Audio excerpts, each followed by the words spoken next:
साथियों, मैं राकेश और आप देख रहे हैं मूल निवासी टाइम्स। हमारे साथ में माननीय राजदीप मैडम जी यहाँ पर में है, जो बुद्धिस्ट इंटरनेशनल नेटवर्क के प्रदेश महासचिव भी है। मैडम, पहले तो आपका पूरा परिचय बताइए आप। अच्छा, सबको नमो बुद्धाय, जय भीम, जय मूल निवासी। मैं Sushma Rajendra Rajdeep, Buddhist international network प्रदेश महासचिव के तौर पे जिम्मेवारी संभाल रही हूँ। आज जो ये पेंडॉल वगैरह लगा हुआ है, क्या कार्यक्रम है मैडम? आज यहाँ बुद्धिस्ट इंटरनेशनल नेटवर्क का 5वां राज्य अधिवेशन यहाँ होने जा रहा है और आदरणीय वामन मेश्राम साहब, जो बुद्धिस्ट इंटरनेशनल नेटवर्क के राष्ट्रीय संयोजक है, उनकी अध्यक्षता में ये प्रोग्राम लिया जा रहा है। मैं ऐसा आपसे पूछना चाहूँगा कि देश भर में इतनी संगठनाएं हैं जो बुद्ध को लेकर काम कर रही है, फिर बुद्धिस्ट इंटरनेशनल ही क्यों? बुद्धिस्ट इंटरनेशनल नेटवर्क ये जो संगठना जो इस्टेब्लिश हुई है, तो जब जब समाज में अन्याय अत्याचार हुआ है तो कुछ संगठनाएं तो तब जाती है और निवेदन दे के नारेबाजी लगा के आती है, लेकिन बुद्धिस्ट इंटरनेशनल नेटवर्क जो है, जो सम्राट अशोक के काल में जो 84,000 बुद्ध विहार की निर्मित की थी, वो ऐतिहासिक धरोहर बचाने हेतु ये काम कर रही है।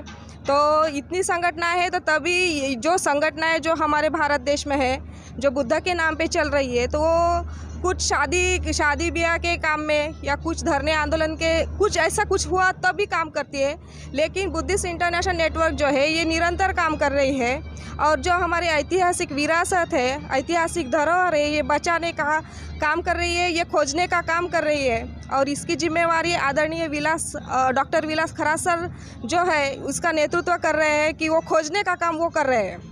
एक मंत्री जी है, उनका बयान आता है और वो कहते हैं कि अगर सर्वे अगर किया जाए तो ज्ञानव्यापी मस्जिद का ही सर्वे क्यों, देश में जितने भी मंदिर है उसका सर्वे किया जाना चाहिए। तो आप क्या सोचते हैं इसके बारे में? देखो, मंत्री जी की जो कल्पना है तो वो उनके हिसाब से वो विचार करते हैं, लेकिन हमारा जो विचार है कि हम ये देश ही बुद्ध का देश था।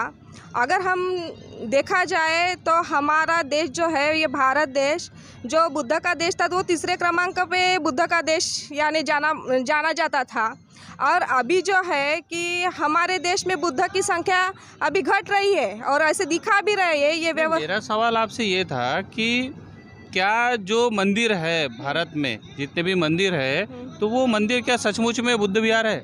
जी हाँ, जो 84,000 बुद्ध विहार सम्राट अशोक के काल में बनाए गए थे धम्म प्रचार प्रसार के माध्यम से, तो ये 84,000 बुद्ध विहार अब दिख नहीं रहे। तो ये सभी मंदिर जो है, ये बुद्ध विहार जो है मंदिर में तब्दील किए गए हैं और इसी की वजह से जिन लोगों ने ये मंदिर बनाए गए हैं, ये यानी बुद्ध विहार को मंदिर में तब्दील किया गया है, तो वो उनकी रोटी चलाने के लिए काम कर रहे हैं और बुद्ध की विरासत को नष्ट कर रहे हैं। तो पहले बुद्ध बचाएंगे या पहले संविधान? हम पहले संविधान बचाएंगे, संविधान बचने के बाद ही बुद्ध की विरासत बचाई जाएगी और दोनों भी साथ में ही काम कर रहे हैं। इसलिए संविधान बचाने की जिम्मेवारी भी हम बुद्धिस्ट इंटरनेशनल नेटवर्क की है और हमारी धरोहर बचाने की जिम्मेवारी भी बुद्धिस्ट इंटरनेशनल नेटवर्क कर रहे हैं। तो ये थे राजदीप मैडम और इनका कहना है कि पहले संविधान बचेगा तो बुद्ध बचेगा।